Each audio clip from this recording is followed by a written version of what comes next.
Good morning, everyone. Welcome to another edition of the Fireside Chats of Asian Pathfinders. I welcome you to a Saturday morning session as we usually do. And I'm Pallavi Adi, the co-founder of Asian Pathfinders, along with Shreyas Deshmukh. We have a very interesting session today on blockchain technology. A lot of us have heard of it a lot, but I don't think we know much about it. So, hoping that today's session will give us a bit of clarity on this topic. For this, we have Kamlesh Nagwari and Lieutenant Colonel PJ Anand Kumar who will be speaking on this topic, and we have Charumati Harat, who is the moderator. Before I pass it on to Charumati, just a brief about Asian Pathfinders. Sorry. So we are a knowledge sharing platform. We started in 2020. The aim is to bring scholars, practitioners, academics as we have it today for discussions and dialogues on various topics. So today we have blockchain, we'll have something else next month. So this entire month has been dedicated to technology discussions and blockchain. We've had some on cybersecurity, cyber defense, legal, security aspects. We do that through our fireside chats, which are every Saturday, except the last Saturday. And then the dialogue is the last Thursday of the month, which is in the evening. We have one coming up next week, so you can keep an eye on our social media page for that. Like I said, this entire month has been on cybersecurity series. We have a dialogue, which is the conclusion of this series, which is next the coming Thursday. We'll be putting out the details of it on our social media page. Guidelines, first and foremost, please stay on mute because we do record these sessions and put it on our YouTube channel for the benefit of the wider community. Again, respect the views of others. Please put your questions and comments in the chat section and just mind the language that you're using here. So this is just a way for us to connect, to stay updated on our upcoming sessions. So about today's session, obviously Charu will take over in a short while. Brief about Charumati Haran. She's a master's in public policy student at Hertie School, Berlin, Germany. Prior to that, she has worked for the National Skill Development Council in Delhi, and she has worked across the social sector as well as the government sector. And she's a public policy student, but her interest does lie in the technology aspects of public policy. So we have her moderating this session. Over to you, Charu. Thank you, Pallavi. This is going to be a super wonderful session for me as well because I have a lot to learn on blockchain. Blockchain is such a new and evolving technology, we don't yet have courses on it. So I will be coming at this from more of a cybersecurity angle, and I hope that all of us learn as much as we can. So to introduce our first speaker, we have Mr. Kamlesh Nagware, who is the Chief Technology Officer of Blockchain at Snapper Future Tech and the co-lead at Hyperledger India chapter, which is yet another community. And I love the fact that this is technology built through a lot of community. I understand his focus area is climate action and accounting, trade finance as well. He's one of the top 30 Indian blockchain influencers who are helping blockchain adoption globally. And he also actively contributes by being in several working groups and is part of many forums. And the most favorite part of my biography is that he's also a mentor, something I've enjoyed doing throughout college. Our second guest today, Lieutenant Colonel PJ Anand Kumar, was specifically selected by the Indian Army to set up an AI and robotics lab at the Military College of Telecommunication Engineering in 2011. He's worked across the spectrum as a professor, as a chief technology officer currently at the Dataval Analytics India Private Limited. He's handling 2 AI and cyber research centers at Dayanand Sagar Institute of Technology and Management and the NGP Institute of Technology in Coimbatore.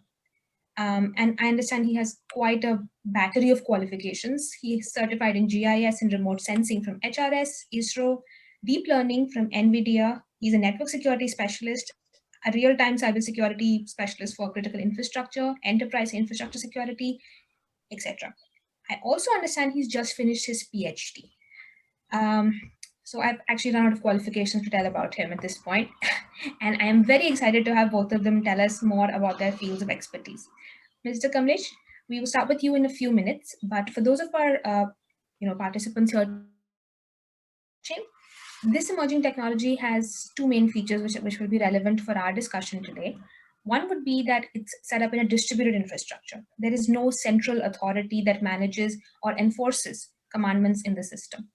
The second feature would be that it's generally and more anonymous systems as well. So it handles itself, and with that, it's supposed to have better management and also better efficiency. And currently, it's coming in for a lot of exciting applications in very diverse fields such as finance, healthcare, and even elections and voting. Data is stored in small blocks, chained together, and left there as a central record of what has been happening before. And in fact, a lot of the Estonian government is basically run on blockchain, which is considered one of the most cyber forward countries in recent times. So, Mr. with you? Yeah, so thank you, Charu, for uh, introduction. So I will talk about the blockchain. So many people misconception about like cryptocurrency and blockchain are same, and that's why people like if the cryptocurrency values, Ethereum, Bitcoin values goes down, people think like blockchain is not going doing good.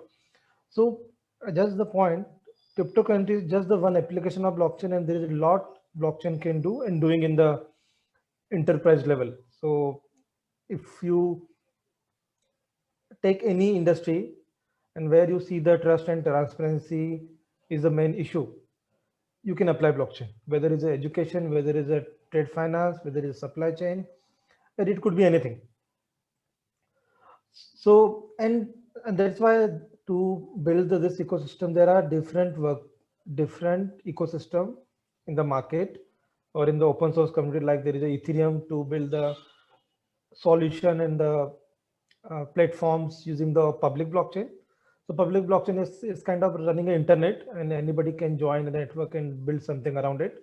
And then there is a kind of permission and consortium kind of blockchain uh, where any company or anybody could build their permission kind of environment. They don't need to be running as a it's kind of intranet of the company kind of thing. You could build your own blockchain network, set up it, and run your enterprise use case.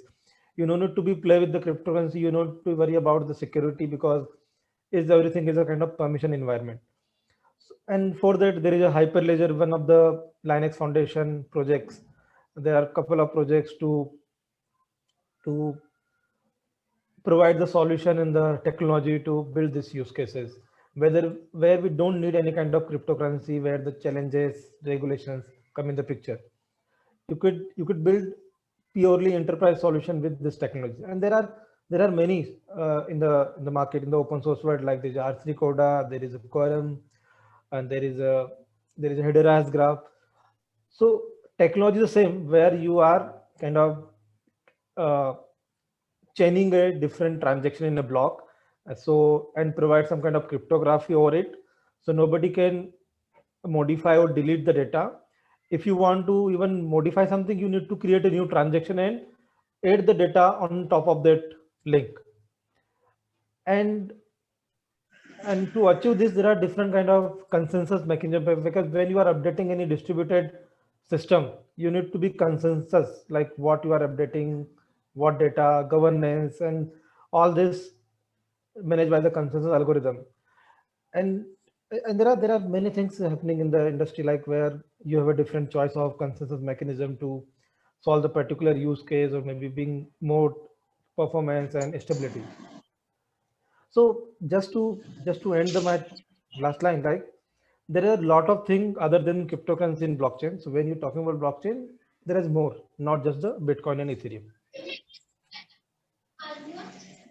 Yeah. Right. Okay. Charu, So I we've got an had a introduction to request. some of the. Sorry, Charu, I just have a request. I see a couple of us unmuting ourselves, so please don't. It interferes with the recording. So request everyone to stay on mute unless you're the speaker. Thank you. Yes, absolutely. Um, so since we have a basic idea that cryptocurrency is an example of the application of distributed technology like blockchain, we can now move on to hearing a little bit more about some of the defense applications of it, perhaps. Colonel Anand Kumar, would it be possible? You can hear me? Yeah, let me just share my screen, and I have a presentation here.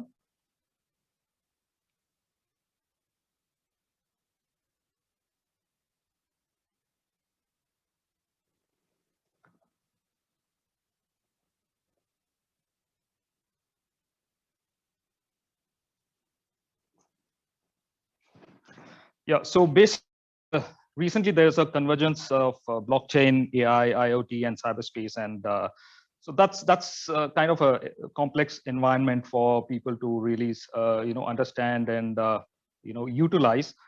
So I'm just going to walk you through that, and it's going to be something like a storyline, so that people are from different backgrounds, so they can actually easily grasp what's going on here and what's blockchain and how AI and IoT, they're all coming together. So when you talk about the defense scenario, it gives a very interesting ecosystem where you can understand all of this playing out, because here you have an adversary, and so the competition is real. It's not so regulated like in the industry, where the industry setting is more secure and more protected, but the defense scenario is kind of exposed to all kinds of collateral damage and hostilities. So I think in that background, it gives you a more deeper understanding of how all of these technologies would play out and would integrate. So in the defense, we always think of processes in terms of OODA loop, where you have O stands for observation, and the second O stands for orientation, decision, and action. So that's how every process is defined. So when you talk about the aviation scenario, so that's something which I'm going to be narrowing down to, so that you can actually sort of identify how blockchain, IoT, and AI is all playing out in this particular narrow domain. So when you talk about aviation, you are seeing the emergence of autopilot. Increasingly, if you look at Boeing aircrafts, commercial airlines, the pilots are only taking off, and thereafter the cruising is done automatically through autopilots. And it's a crime if a pilot disengages the autopilot unnecessarily when it's cruising.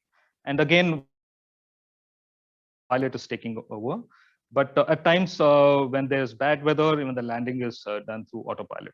So that's the kind of automation levels we are seeing in the aviation sector. And when you talk about how this is replacing the manpower in the aviation sector, you have something known as Moravec's paradox, which tells you that it's easier to replace the cognitive functions of any organization through AI. But if you really have to do away with your peons, or even in the aviation, I mean, you can't change the air hostess or the air crew, the ground crew so easily, but the pilots are getting changed. So that's something which we need to keep in mind, how AI is actually playing out. Because when you talk about other functions, you have something known as embodied computation, which is very difficult to achieve at present because of the advances in nanotechnology, and robotics is still lagging behind. So as far as the brain part goes, yes, AI is really doing very well, and it's gone beyond human cognitions in plenty of areas.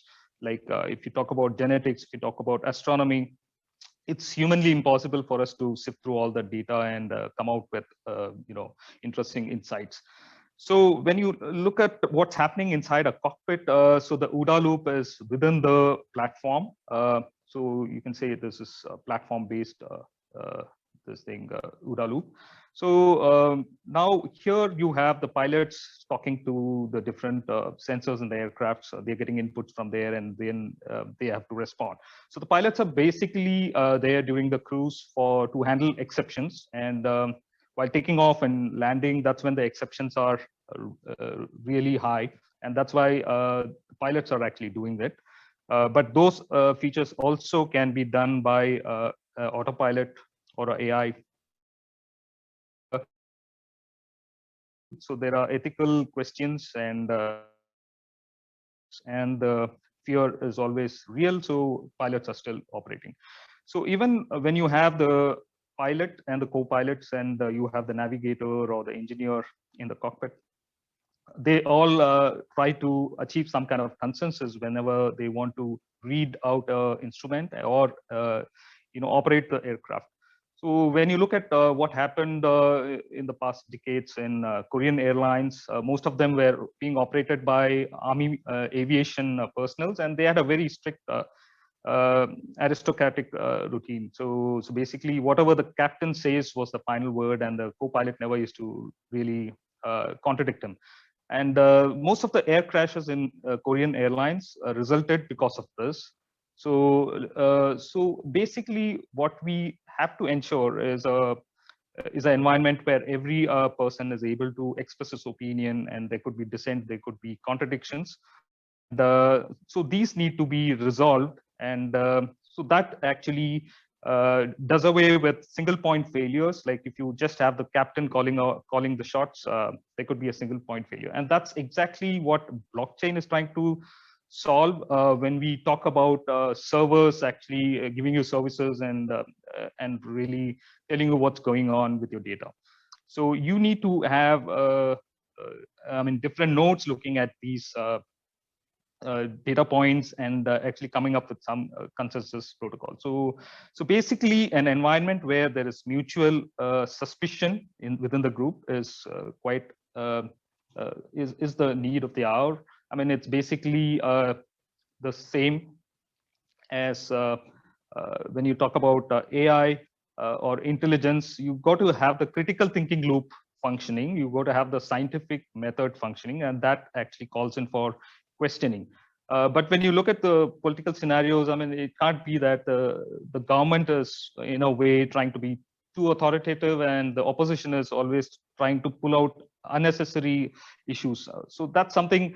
So it doesn't really play very well in human beings or human teams, but in machines, these things are possible. And so you have a peer-to-peer network. That's where a blockchain is basically established, where each node has can communicate with the other node, and you don't have a single node which has got the central authority power or the bottleneck.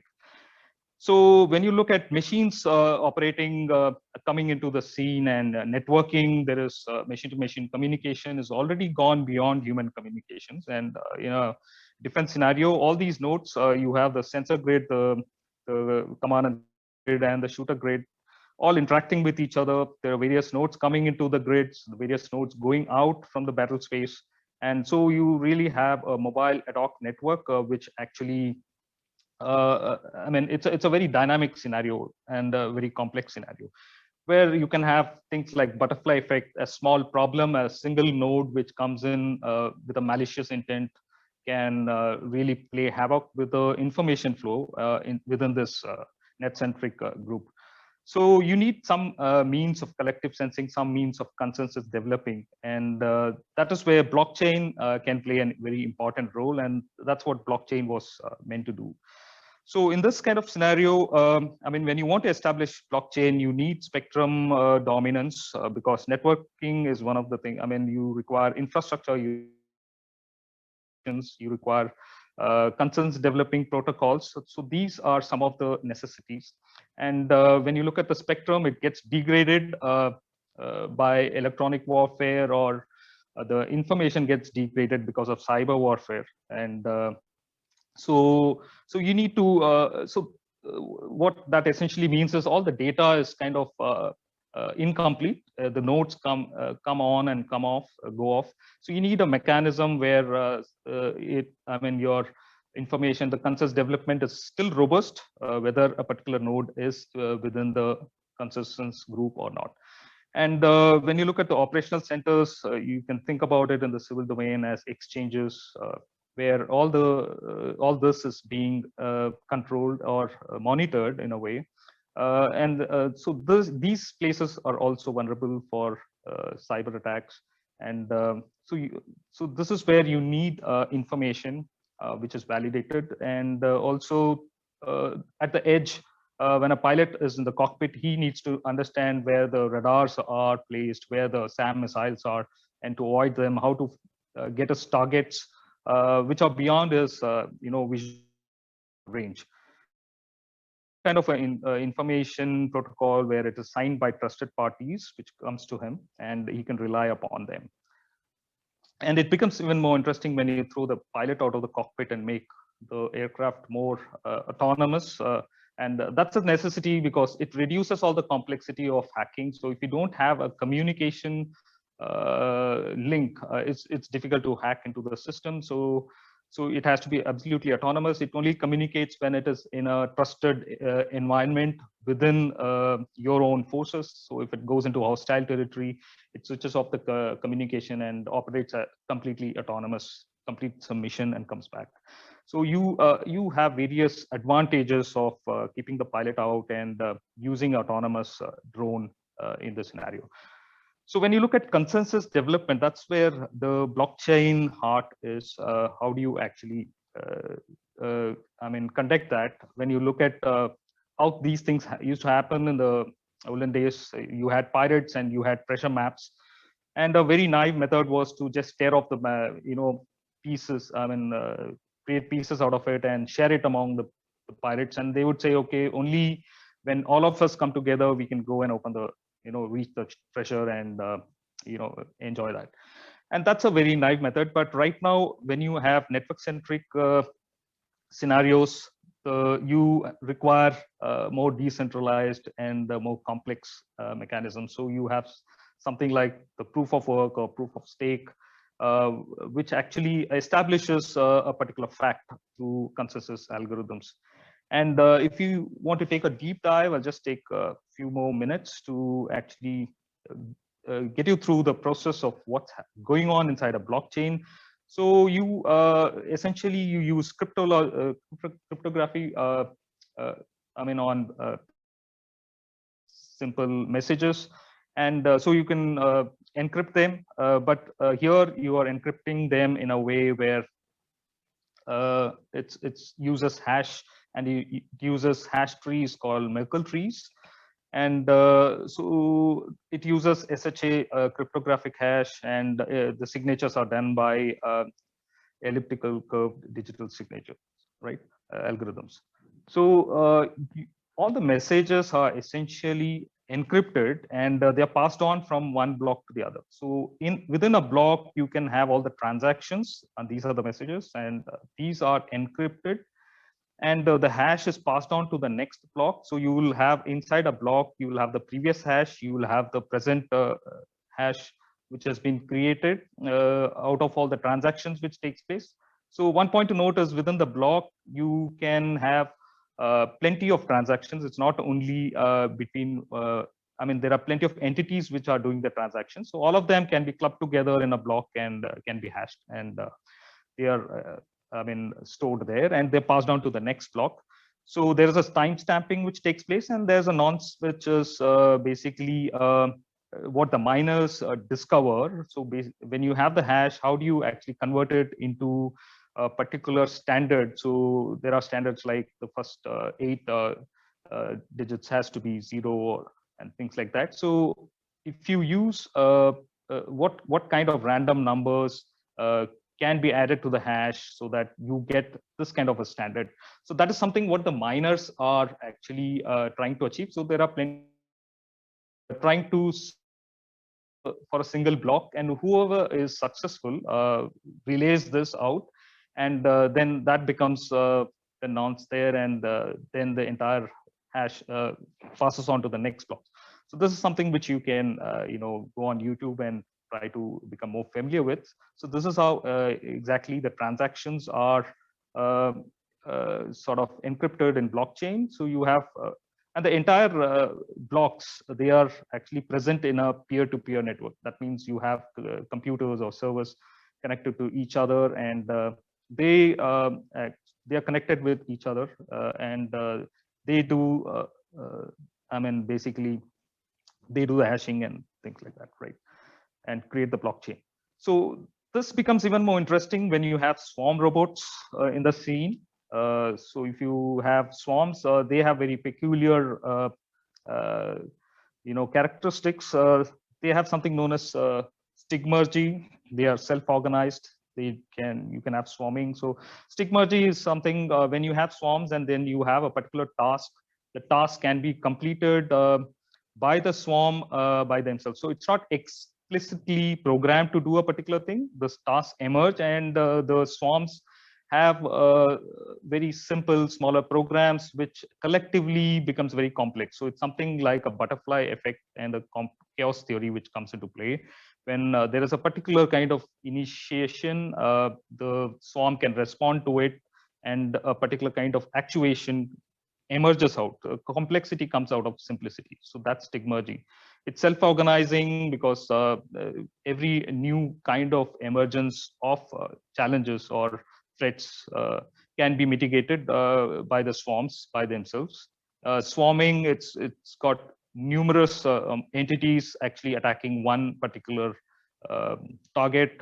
It's very difficult to fend off. Then it's self-healing. So if you take out a few of the nodes, it really doesn't matter. The swarm still is effective. And security is because they have closed communication within themselves. Their emissions are not huge, so people kind of network they're using, and they cannot hack into it or jam it and things like that. So it becomes much more difficult to actually handle swarms. So in a swarm environment, you can have other swarms coming into your vicinity, and they can create, I mean, they can sort of masquerade as one of your own. So that is something like a Byzantine robots, where, I mean, in a war scenario, there are so many nodes interacting. So you can have an enemy node coming in and creating havoc. Right. So these are the limitations. I mean, the classical protocols becomes a limitation then, and you need decentralized protocols to mitigate such issues. So you have the blockchain has vulnerabilities in the following areas, like blockchain nodes, the smart contracts, which are basically the applications which are running, I mean, to really identify the nodes. And then the consensus mechanisms, the wallets, exchanges. So this is in the public blockchain. But when you come to enterprise blockchain, it's kind of there is some amount of centralization and control in an enterprise blockchain. It's within your organization. So there is accountability, and it's permissioned. Not you can always take out the node which can access the data or not. This can be controlled. It's mutable. So if there is any transaction which is fraudulent, or it has originated in the wrong manner, so you can correct them. And it's also scalable. So all of this is possible when you have a little bit of control and a little bit of centralization. That's the kind of blockchain one would require in the defense scenario. So in our lab, we had a look at all the way swarms work. So the way they communicate, how the network is. And in this kind of a scenario, you have blockchain giving you a number of advantages. So you can talk about supply chain support. It reduces complexity in communication and keeping accounts and doing auditing. It increases transparency throughout the assets operational life. So you can just follow it through and see that where all it has been and how it has been used. Validating suppliers. So all the suppliers need to be validated. In our present scenario, the supply chain is a vulnerability again. When you talk about cyber security, the hardware and the softwares are not being produced within our own geographical boundaries. So it comes from our adversaries also at times, and that becomes a huge issue. So securing sensitive data, the kind of data which you, the way you want to store it, and which nodes can have access and which nodes cannot have access, all these things can be, and where the data has been and who has been using it. So all this can, again, you can get information about it in a blockchain environment. So it gives you increased cybersecurity because of the encryption, of course, and the data as such is not revealed, but the transactions data is available. So in IoT and sensor networks, again, when you talk about smart fencing in the border, or all kinds of this thing, the very first line of this thing, defense operation is collecting information. So you have satellites, you have different nodes which are collecting sensors, and then you conduct net-centric operations and swarm operations we've already talked about. So all of these are certain advantages where blockchain can offer, and this is something which can be opted for. So lastly, coming to the vulnerabilities in blockchain and the type of attacks. So you can have a DDoS attack. So these attacks have taken place in exchange in public blockchain, Ethereum and Others have faced these kind of attacks. So it actually stops the transactions which are taking place, stops the validation process, and that's a problem. And apart from this, you have 51% attack where in the number of nodes, if you have more than 50% of the nodes already malicious, they can change the consensus. They can collude among themselves and change the consensus. So this is something very dangerous in blockchain. Even when you are investing in bitcoins and things like that, if there are opportunities where this collusion can happen, and then you can get into it. I mean, that kind of blockchain can become an issue. You have Sybil attacks where you have malicious entity actually entering your network and creating a number of users, and it can change the consensus again. You have Eclipse attacks where you can sort of, for example, if somebody is collecting some bitcoins from somebody else, it could so happen that this person has already paid up somewhere in another transaction, and that could be sort of eclipsed for you. I mean, that kind of information may not flow to you, so you may not get the consensus or the validation that this bitcoin is valid, and that could again be an issue for you. So it will be double spending. And in the defense scenario, again, if you get that kind of information, let's say an aircraft moving with a nuclear missile or something, and it gets some kind of information which can be malicious, and it is not able to authenticate or validate from other nodes, that becomes a problem. So cyber security is a major issue in blockchain, and with quantum computing coming into the arena, that becomes even more dangerous and probable. So there is a cat and mouse game here as well. So threat mitigation features. And Anand? Yeah, this is my last slide. So I just finished this. Certainly. Yeah.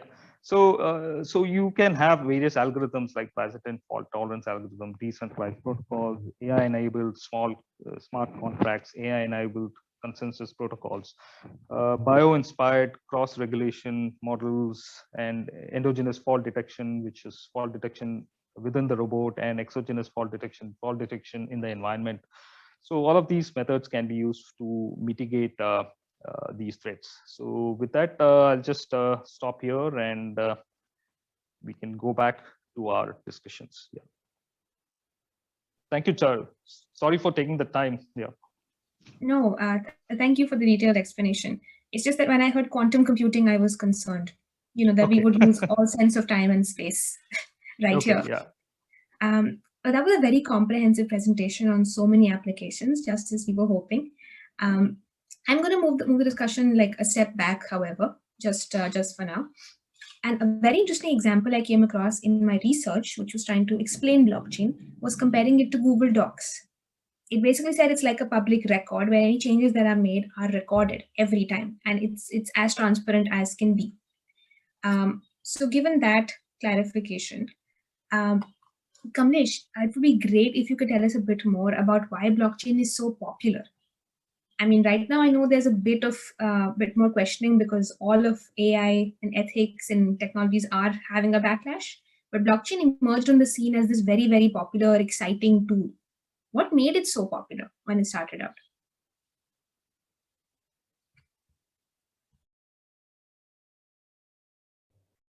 Kamlesh, Okay, sorry. So I was saying, so mostly people relate blockchain with the internet itself, like how the internet bring the information is exchangeable in the very friendly way. Similarly, blockchain can bring the trust and transparency in the similar way, where you can share the value of the any asset in the blockchain in a kind of trust and transparent way, and that's why popular, and that's why. And so whenever we see that trust and transparency is a factor where we need these two factors, we can apply blockchain. And and the use case of blockchain in every industry, whether it is a finance, is a supply chain, trade finance, defense, even like the US Department of Defense already implementing blockchain for their research and development, information communication. And recently, even we had some discussion for the Indian defense sector. They're also exploring to use the blockchain. So some people are like want to away with the that middleman. Where, for example, you talk about the banking is an example where the SWIFT is some kind of third party. Always, always bring the trust in the system. But if we can bring the trust in the system using the technology itself, then we don't need any intermediary in the systems, and that's why it's popular. I think I'm going to use my moderator's discretion and ask you one more question here. Yeah. Could you maybe tell us a bit more about some private sector applications? I mean, so far we've discussed. I'm aware of examples like IBM and Walmart, for instance. Yeah. You work in the tech sector. Tell us a bit more about the applications we'll find in India. Okay, so in India, so recently in the renewable energy sector, that Tata Power and Uttar Pradesh government with the Smart Grid Foundation are implemented blockchain for kind of peer-to-peer solar energy trading. This is the one use case, and then they are using this blockchain-based system to calculate the carbon emission footprint. So, and creating some kind of carbon credit tokenization, so it could be traded on the secondary market. So the companies who are not able to fulfill their SDG goals, they can buy these carbon tokens.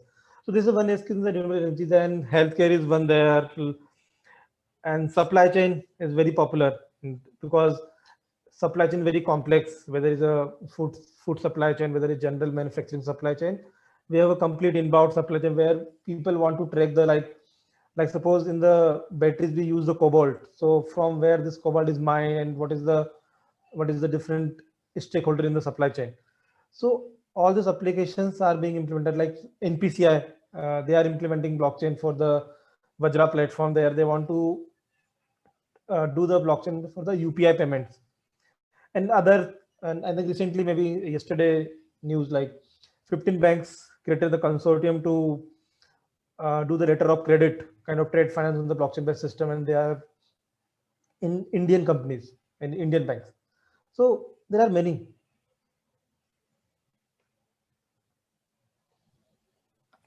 Excellent. And with that, I'm going to move on to the public blockchains for a second. We got an interesting question that came up in the chat, which I will direct to Colonel Kumar. Should we be more concerned about the energy conservation on public blockchain? Given that, we have experience in the Indian government and how it works in setting up new technology, I'm very curious to hear your views. So energy thing, I mean, just operating the blockchain itself, you must also understand this is another take. Like it takes about $4,000 to create a Bitcoin, so value of the Bitcoin is not going to come below that. I mean, it has to be above it. So the kind of this thing effort goes on into creating this thing. A blockchain, a block is again an issue in IoT. So when you look at, you asked me about energy sector, right? How it is going to be used, or yeah. So the energy sector, if you look at the pricing and how you are actually sharing energy from one grid to the other, so it's a common platform again. And how do you actually keep the transactions? I mean, if you're going to keep it in the traditional manner, that's going to take a long time for you to again do the audit, do the pricing. Even if you look at how information is flowing through satellites and how satellite transponders are being used by different entities, these are also being done through blockchain. So JP Morgan, for example, has got blockchain on a satellite to do all these transactions. So so that, I mean, the information what you want is available in quick time. It's actually it's easy for you to dig out information which are credible. Otherwise, I mean, to do an audit, to look at the trail and to actually catch fraudulent becomes an issue. So in the energy fast, the kind of transactions which are taking place, and these are huge transactions again. So a blockchain kind of environment is the perfect answer for it. And also, I mean, it gives you a platform where different, entities can interact. So you have the insurance companies, you have the consumers, you have the energy distributors, the transmitters, the energy producers. So, and also the infrastructure company which maintains all of this. they can all come together in a platform and can easily have a very transparent transactions going on between them. Yeah. Definitely having a more transparent transaction is an interesting goal for us to have at the moment. Kamlesh, I think one of the questions that just came up on the chat was an interesting one, which asked about an article that you've written on collaborations in blockchain between Indian banks. So, I'm not so sure. yeah. So that was recently, I think 2 days before, the 15 banks, including HDFC, Axis Bank, they created one separate company to create the blockchain network to do the letter of credit. Is a trade finance one of the process in the trade financing where the buyer and supplier do some transaction and bank provides the financing kind of letter of credit.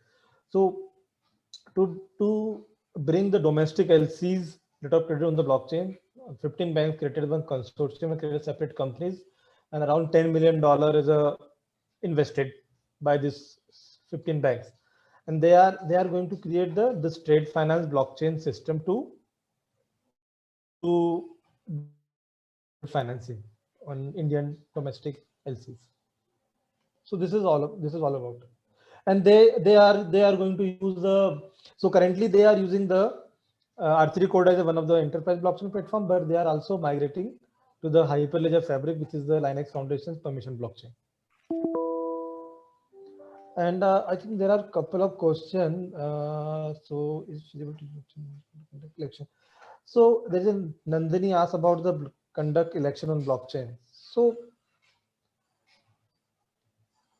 So in my personal experience, even I coordinated with the CDEC and the Election Commission in India. They are piloting and trying the blockchain use case for election, but not at that much level why we do in election in India. It's just some kind of remote voting, like the people who are not in their assembly area, they want to vote, they can vote via remote stations. So for that, the Election Commission and other people are trying it.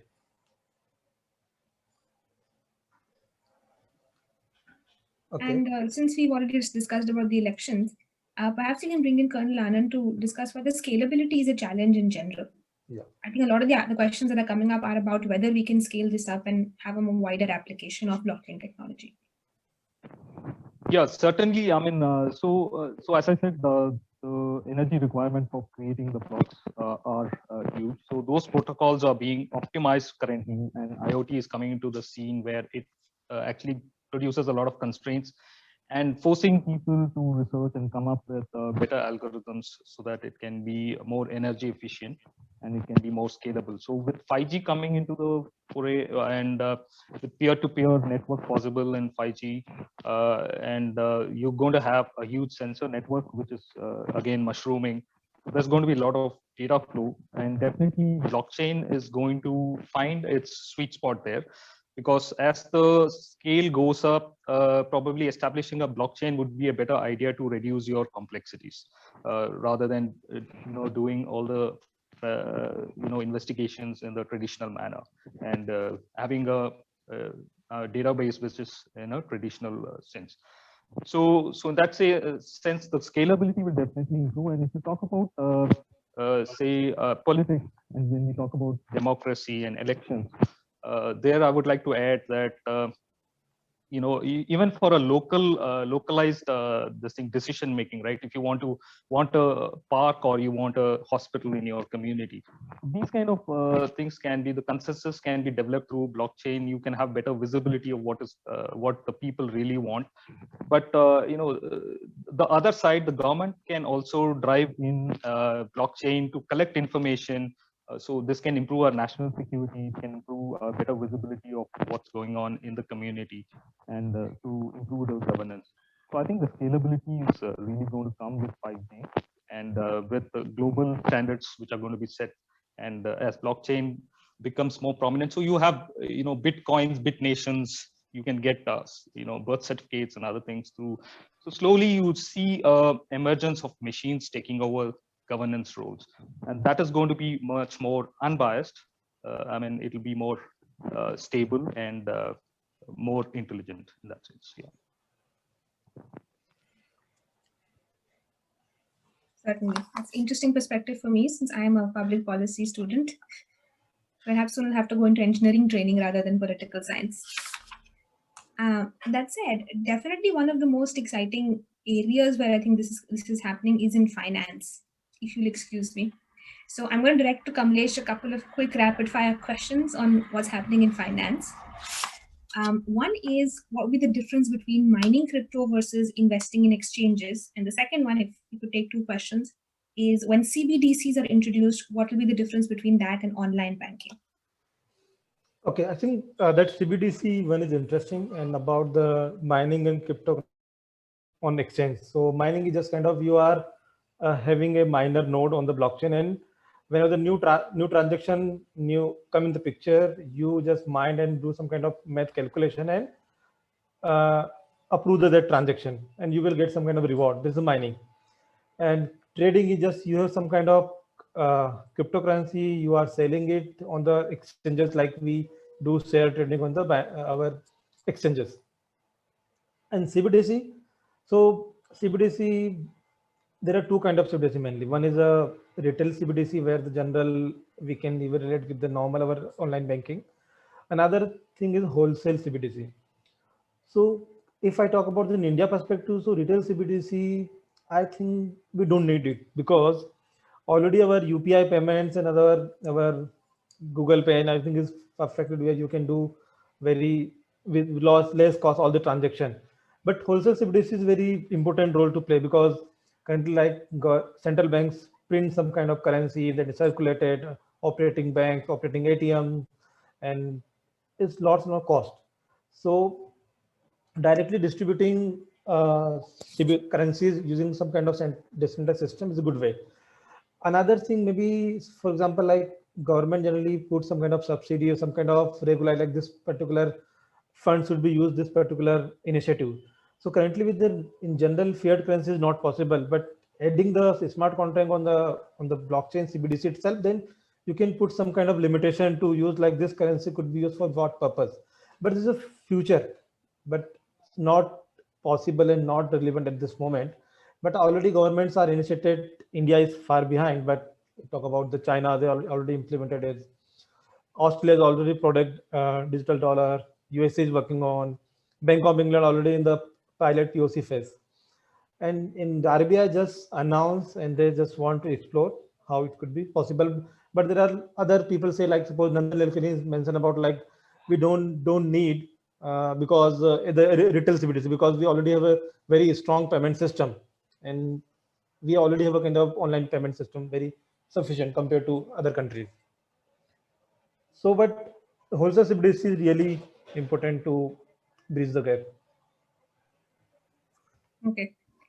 I can see we're getting quite a few questions coming up on the chat, so I will have to combine a few of them to be able to carry on the discussion. And I'm going to direct the next one at Colonel Anand Kumar. So we've had questions here on Wazir X. We also had another question here on a case from Sri Lanka. And I can see general questions around the traceability of digital payments and how that relates to law enforcement. Maybe you can tell us a bit more about that.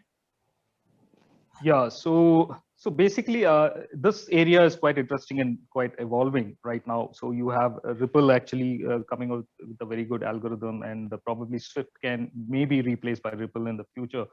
So your cryptocurrency can be converted into fiat currency, and so these things are possible. But the adaptation by the different governments is still not really that encouraging. I mean, it will definitely come, but there will be some pushback, and finally people will see the benefits of blockchain, because this offers a very good. I mean, the other side is how do you actually trace these fraudulent transactions, things like that, and that's where you can have better AI algorithms, which actually brings in the cognitive domain into what exactly is happening.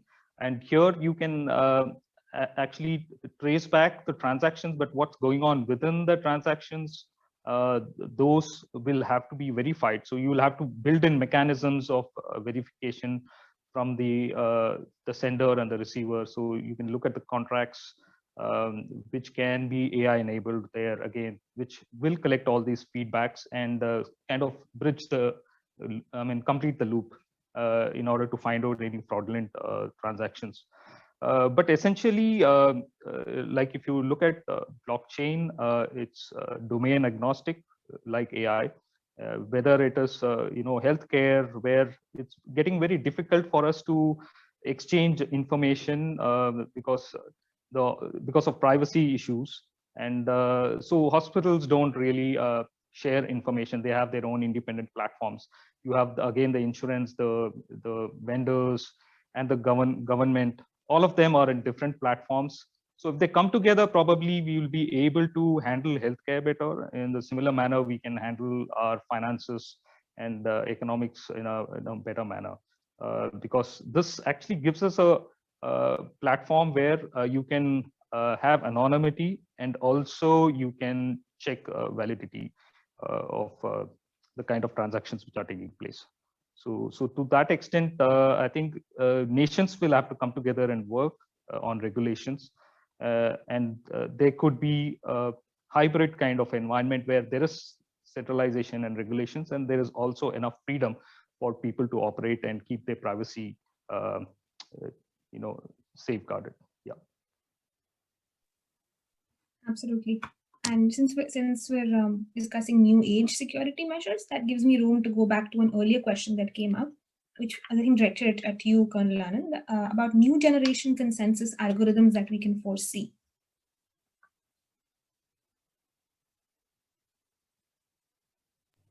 Colonel Anand, you're on mute.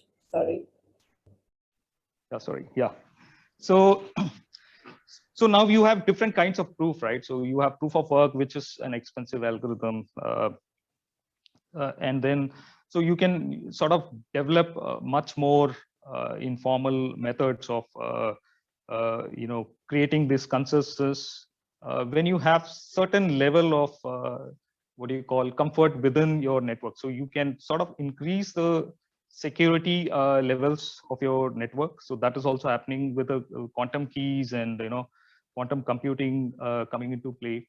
And so it's kind of how do you find the sweet spot in all the technologies which are converging. So you got to use AI, you got to use quantum cryptology, and then you use blockchain.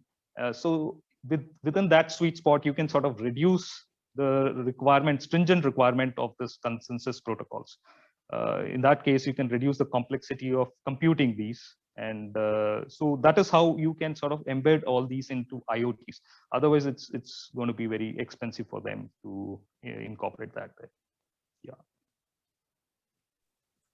Quantum mechanics aside, one stringent constraint we do have is time. Yeah. So I'm going to put in my final question to both of you before we conclude the session. And my question is about what would be your one ask from the Indian government? One of the things a lot of investors and enthusiasts in this sector complain about is the fact that the regulatory standards aren't very clear. So what would be asked from the Indian government? Can we start with you, Mr. Kamlesh? Okay, so I was muted. So asking about the regulatory frameworks for the cryptocurrencies doesn't relate to the adoption of blockchain. So take example of China. So in China, cryptocurrency is banned. But if you see the number of startups and number of adoption in blockchain in China is far ahead with the US and Europe. So for the government, what could be done? So one is kind of making a clear kind of adoption plan. Like suppose recently they come with the national blockchain strategy, like because every country, whether it's the US and Europe and like Dubai blockchain 2030, sorry, and Dubai blockchain infrastructure, EU blockchain, China blockchain infrastructure. Similarly, like India also started, but to make it implement and do it in an efficient way, because nowadays like every state is, maybe suppose Kerala, Tamil Nadu, and Andhra Pradesh, they all have their blockchain policy. But we should have a policy from government, which is already initiated, but implementation should plan, we should concrete. That is my take from the government. Excellent. Colonel Kumar? Yeah, so basically, I think my ask from the government is to identify, the government should identify that AI is an agnostic tool, which includes blockchain, which includes everything else in it.